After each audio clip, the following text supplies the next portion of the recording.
There's a specific moment in every empath's life that nobody warns them about. The moment when they look in the mirror and don't recognize the exhausted stranger staring back at them. The moment when they realize that everyone around them is thriving while they're barely surviving. The moment when a dangerous thought creeps in. What if I've been giving my life away to people who would never do the same for me? Carl Jung called this moment the awakening of the self, and he understood something that most people miss. When an empath finally chooses themselves, they don't become selfish. They become whole. They don't stop caring about others. They start caring about themselves too. And that shift, that seemingly simple choice to include yourself in your own compassion, changes absolutely everything. Let me tell you what this looks like in real time. You're sitting across from someone you've been supporting for months, maybe years. They're sharing the same problem again, expecting you to carry their emotional weight like you always do. But this time something is different. This time you feel a quiet resistance rising in your chest. A voice that says, "I don't want to do this anymore." And for the first time in your life, you listen to that voice instead of silencing it. Jung spent decades studying what he called the psychology of transformation, and he discovered that real change never happens gradually. It happens in moments of rupture. Moments when the old pattern becomes so unbearable that something inside you breaks open. For the empath, this rupture usually comes after years of self-abandonment, after you've sacrificed your peace for everyone else's comfort one too many times, after you've said yes when your whole body was screaming no. This breaking point isn't weakness. Jung called it the necessary destruction that precedes creation. You can't build a new self on the foundation of an old identity that was never really yours to begin with. The empath who's been performing goodness, performing selflessness, performing endless availability, has to let that performance die. And that death feels terrifying because you've believed for so long that without that role, you're nothing. But here's what Jung discovered through his work with patients who went through this transformation. The moment the empath chooses themselves, everyone around them feels it. Not because the empath announces it, but because energy doesn't lie. People who've been feeding off your life force suddenly sense that the well has run dry, and they react. Some with anger, some with guilt trips, some with sudden emergencies designed to pull you back into your old role. And this is where everything hangs in the balance. Do you retreat back into people-pleasing because their discomfort feels unbearable? Or do you hold steady in your new boundary, even though it feels like you're betraying everyone you've ever loved? If you've ever felt guilty for finally putting yourself first, I want you to comment this below. Choosing myself wasn't selfish, it was survival. Because what comes next is going to reveal why so many people need you to stay small, and what happens when you refuse. Jung understood something profound about human relationships.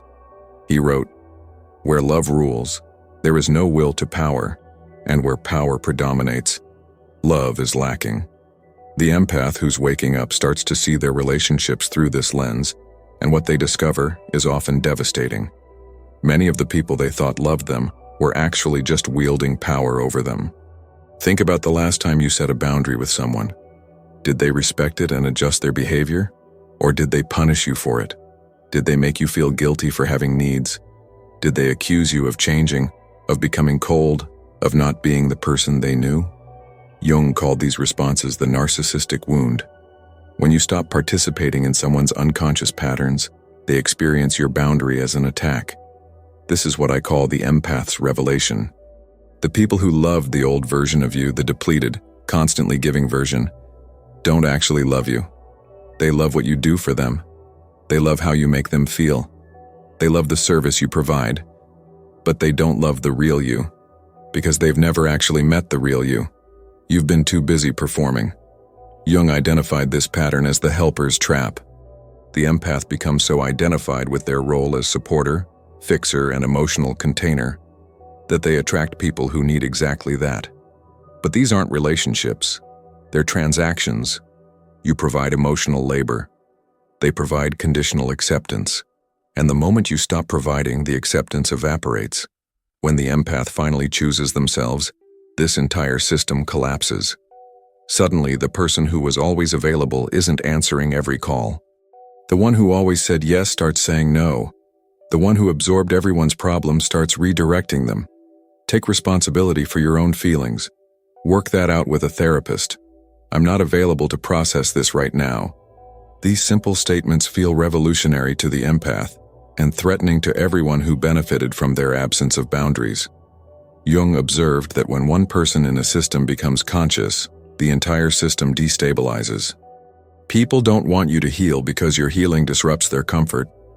They need you to stay unconscious so they can remain unconscious too. But here's what happens when the empath holds firm in choosing themselves despite the resistance. The relationships that were built on exploitation naturally fall away. And this feels like loss at first. It feels like you're being abandoned. But Jung reframed this completely. He said, "Loneliness does not come from having no people around you, but from being unable to communicate the things that seem important to you." The empath, who was surrounded by people but felt completely alone, was experiencing that loneliness. Because none of those people actually saw them. They only saw the role. When those surface relationships end, it's not loss. It's clarity. You're finally seeing what was always true. Those connections were never deep. They were just convenient for everyone but you. And in the space that's created when those relationships fall away, something unexpected happens. You start to meet yourself, perhaps for the first time. Jung called it the return to the self, and he described it as one of the most disorienting experiences in human psychology. Because the self you return to isn't who you thought you were. The empath who's been performing selflessness for decades doesn't actually know what they want, what they feel, or who they are separate from others' needs. So when you finally choose yourself, the first question that emerges is terrifying. Who am I when I'm not taking care of everyone else? This question opens what Jung called the void, the psychological space where your false identity used to live. And most empaths want to fill this void immediately. They look for new people to fix, new causes to serve, new ways to be useful, because the emptiness is unbearable. But Jung insisted that this void must be endured, not escaped.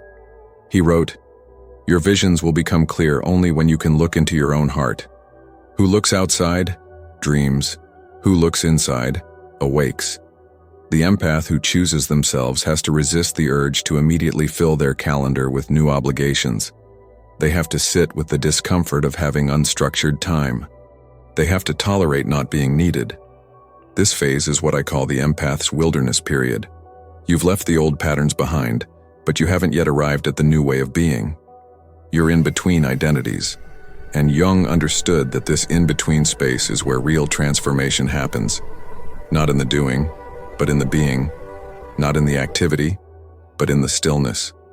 Let me tell you what starts to emerge when the empath sits with this void instead of filling it. First, anger. Deep old anger that's been suppressed for years. Anger at all the people who took advantage. Anger at yourself for allowing it. Anger at a world that praised your self-sacrifice while calling self-care selfish. Jung called this the return of the shadow. All the feelings you've been taught are unacceptable, suddenly demanding to be felt. This anger is medicine. It's showing you where your boundaries should have been all along. It's revealing who violated you and how you participated in that violation by never saying no. Jung didn't believe in suppressing shadow emotions. He believed in integrating them. Feel the anger. Let it show you the truth. But don't act from it impulsively. Use it as information. After the anger comes grief. Profound grief for the years you lost taking care of everyone but yourself. Grief for the dreams you abandoned. Grief for the person you could have been if you'd chosen yourself sooner. Jung called this the mourning of the unlived life, and he considered it essential. You have to grieve what was sacrificed before you can reclaim what remains. And then, gradually, something else starts to appear. Curiosity.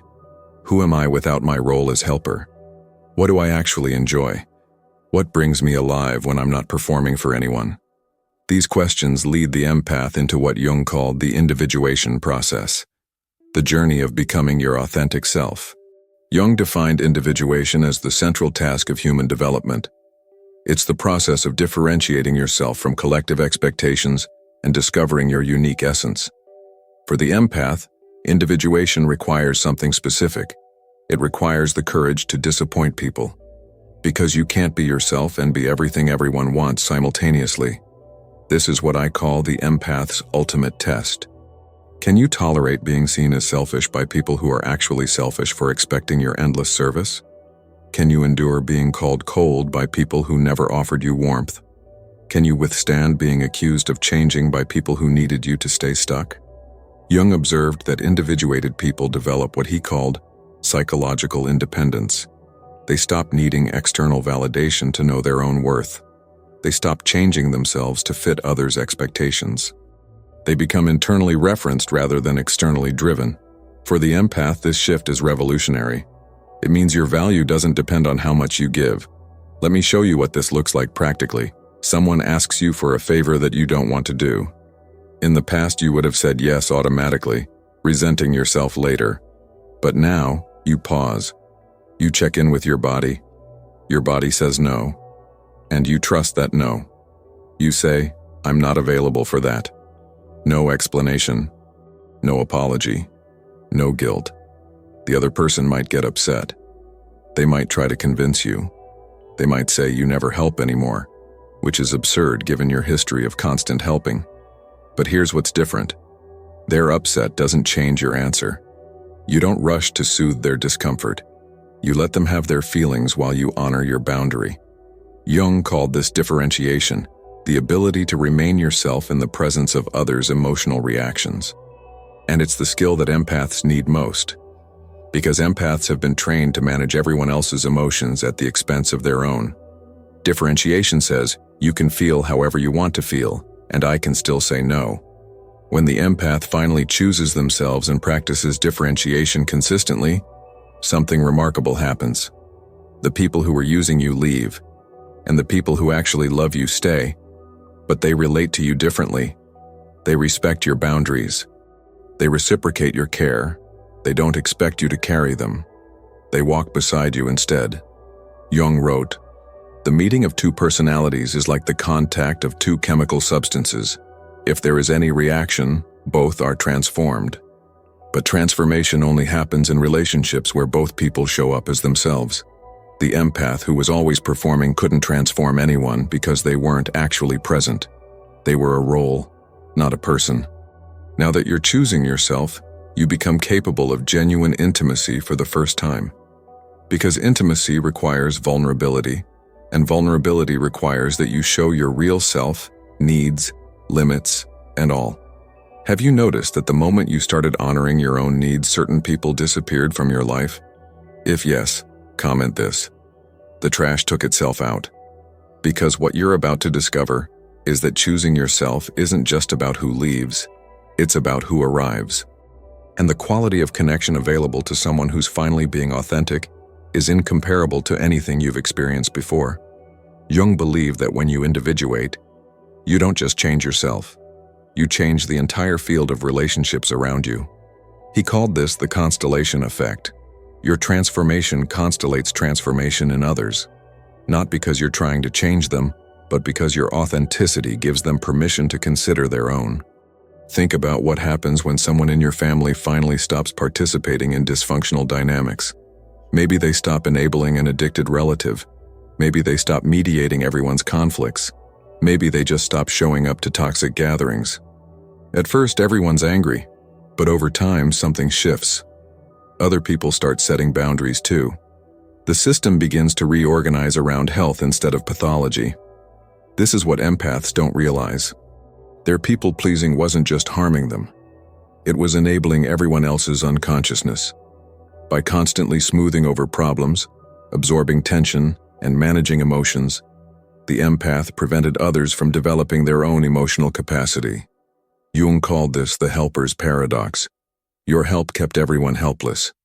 When you finally choose yourself, you force everyone around you to grow up. They have to learn to regulate their own emotions. They have to develop their own coping skills. They have to take responsibility for their own lives. And many will hate you for it. But some, the ones capable of growth, will eventually thank you. Jung observed this pattern repeatedly in his work. The patient who individuates often becomes the catalyst for family healing, not by fixing anyone, but by refusing to participate in sickness. The empath who stops being the family emotional dumpster forces the family to find healthier ways of processing emotion. But this requires what Jung called the courage of consciousness. You have to be willing to be misunderstood, vilified, and excluded. You have to trust that your well-being matters even when everyone's telling you you're selfish. You have to believe that you're allowed to exist for yourself, not just in service to others. Let me tell you what this courage creates. It creates integrity. Jung defined integrity as the alignment between your inner reality and outer expression. For years, your inner reality was exhaustion, resentment, and depletion. But your outer expression was endless giving and cheerful service. That misalignment was making you sick. Literally, the body keeps score of every time you betray yourself. When you choose yourself, you bring your inner and outer into alignment. You stop smiling when you're suffering. You stop saying yes when you mean no. You stop pretending to have energy you don't have. This alignment is what Jung called the integration of the personality. You become whole instead of split. And wholeness has a quality that performance never did: presence. When you're not constantly monitoring everyone else's reactions, you can actually be here now. When you're not performing, you can relax. When you're not people-pleasing, you can be real. This presence is what creates genuine connection, not the performance you were doing before. That created codependency, not connection. Jung wrote, "The privilege of a lifetime is to become who you truly are." The empath who chooses themselves finally claims this privilege, and in doing so, they show everyone around them that it's possible. Jung identified what he called the stages of transformation, and he insisted that transformation is never linear. It happens in cycles, spirals, waves. The empath who chooses themselves doesn't suddenly become perfectly boundaried and never struggles again. They cycle through old patterns, practice new responses, fail, learn, and try again. This is what I call the empath's apprenticeship to themselves. You're learning a completely new way of being, and learning requires practice. You'll set a boundary, and then feel so guilty you'll want to take it back. You'll say no and then spend hours ruminating about whether you should have said yes. You'll choose yourself, and then wonder if you're becoming a terrible person. Jung called this the tension of opposites. You're holding the tension between your old conditioning and your new consciousness. Your nervous system is wired for people-pleasing. Your body remembers that saying no meant danger. Your subconscious still believes that your value depends on your usefulness. These patterns don't disappear overnight. But here's what Jung discovered. Every time you choose yourself despite the discomfort, you strengthen a new neural pathway. Every time you honor your boundary despite the guilt, you prove to yourself that you can survive others' disappointment. Every time you prioritize your needs despite the fear, you build evidence that you matter. This is what I call the accumulation of self-trust. Each small choice to honor yourself compounds. At first, setting boundaries feels like jumping off a cliff.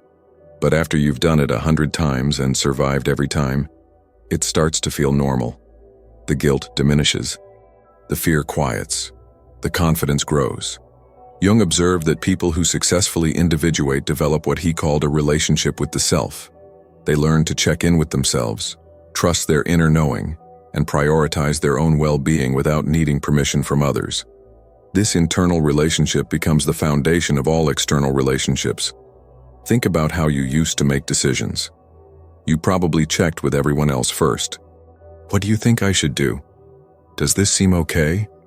Will you be upset if I do this? You outsourced your decision-making to others because you didn't trust yourself. But when you choose yourself consistently, you develop internal authority. You start trusting your own judgment. You stop needing consensus. This internal authority is what Jung called psychological sovereignty. You govern yourself. You don't need others to validate your choices. You don't need permission to have needs. You don't need approval to exist.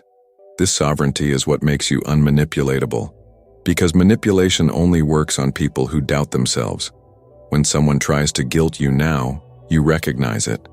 When someone tries to manipulate you, you see it clearly. When someone tries to make their problem your emergency, you stay centered. You've developed what Jung called conscious discrimination, the ability to distinguish between genuine need and manufactured crisis. between love and exploitation, between connection and codependency. If you're starting to recognize manipulation tactics you never saw before, comment this: I'm not paranoid, I'm finally awake. Because what's happening isn't that people suddenly became manipulative. They always were. You're just finally seeing it. And once you see it, everything changes. You can't unsee truth. You can only decide what you're going to do about it. Jung believed that the individuated person develops what he called a transcendent function, the ability to hold paradox. For the conscious empath, this means something specific. You can be deeply sensitive and strongly boundaried. You can feel everything and absorb nothing. You can love powerfully and not lose yourself. These aren't contradictions. They're the marks of integration. This is what most people don't understand about empaths who choose themselves. They think the empath has become cold, closed off, hardened. But the opposite is true. The empath has become more themselves, more clear, more present, more authentic. They haven't lost their sensitivity. They've gained discernment. Jung called this the differentiated personality. You can distinguish between your emotions and others' emotions. You can feel compassion without taking on responsibility. You can witness suffering without needing to fix it. This differentiation doesn't make you less caring. It makes you more effective when you do choose to help. Because here's what changes when the empath chooses themselves. They stop helping from depletion and start helping from overflow. They stop giving because they feel guilty and start giving because they feel inspired. They stop rescuing people and start supporting people who are actively working on themselves. Jung made a crucial distinction between authentic helping and neurotic helping. Authentic helping empowers. It respects the other person's agency. It offers support without creating dependency. Neurotic helping disempowers. It treats adults like children. It creates relationships where one person is always the savior and the other is always the victim. When you choose yourself, you stop participating in neurotic helping dynamics. You stop enabling. You stop rescuing. You stop doing for others what they should be doing for themselves. And this feels cruel at first, especially to someone whose identity was built on being helpful. But Jung understood that the cruelest thing you can do is rob someone of their opportunity to develop strength. Let me give you an example. Someone you love is in crisis for the 10th time. Same crisis, different day. In the past, you would have dropped everything to manage their emotions and solve their problems. But now you say something different. I trust you to handle this. I believe in your ability to figure it out. Call me when you've taken some action steps and want to process it. This response doesn't abandon them. It honors them. It says, you're capable. You're not helpless. I won't treat you like you are. Jung called this respectful love. Love that doesn't diminish the other person's power by constantly rescuing them. The people who are committed to staying victims will hate this. They'll accuse you of not caring. But the people who are ready to grow will feel seen in a new way. Someone finally believes I can do this. Someone finally stopped treating me like I'm broken. This is the gift of choosing yourself. You model strength for others instead of enabling weakness. Jung wrote, I am not what happened to me. I am what I choose to become. When you choose yourself, you give everyone around you permission to choose themselves too. Your boundary becomes an invitation. Your sovereignty becomes a possibility they didn't know existed.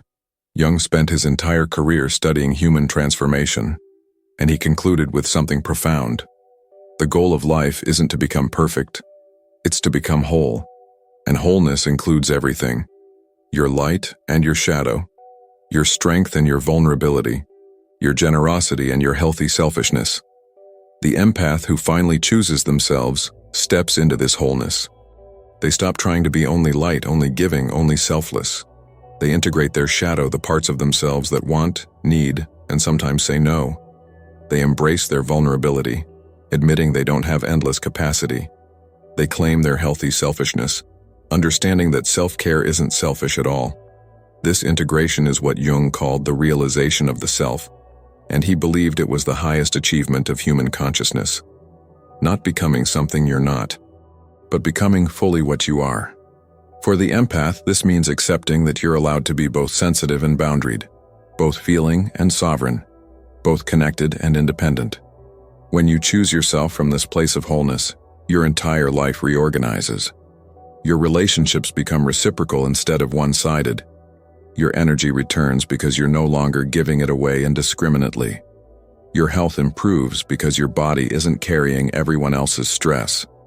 Your creativity flows because you finally have space for your own self-expression. Jung observed that individuated people radiate a quality that attracts others, not because they're performing or trying to be liked, but because authenticity is magnetic.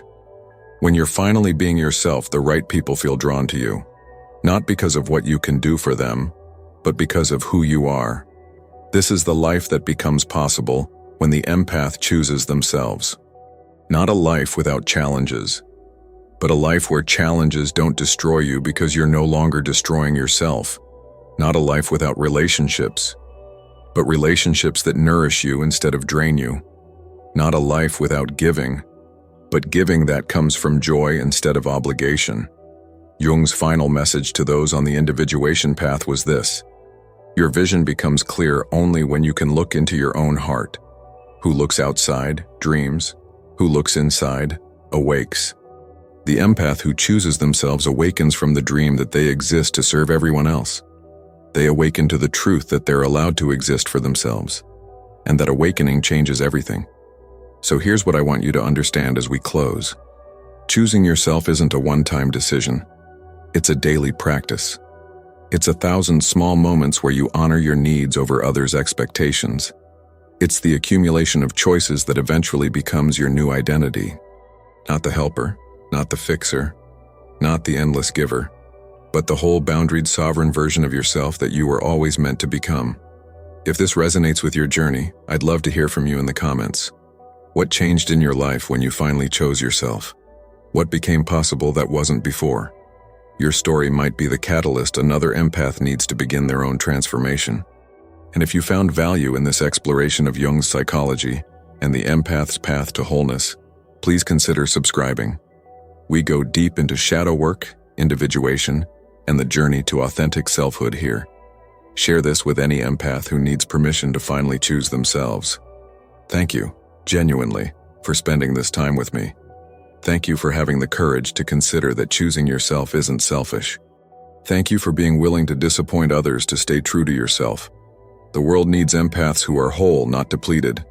Empaths who give from abundance, not emptiness. Empaths like you. See you in the next dimension.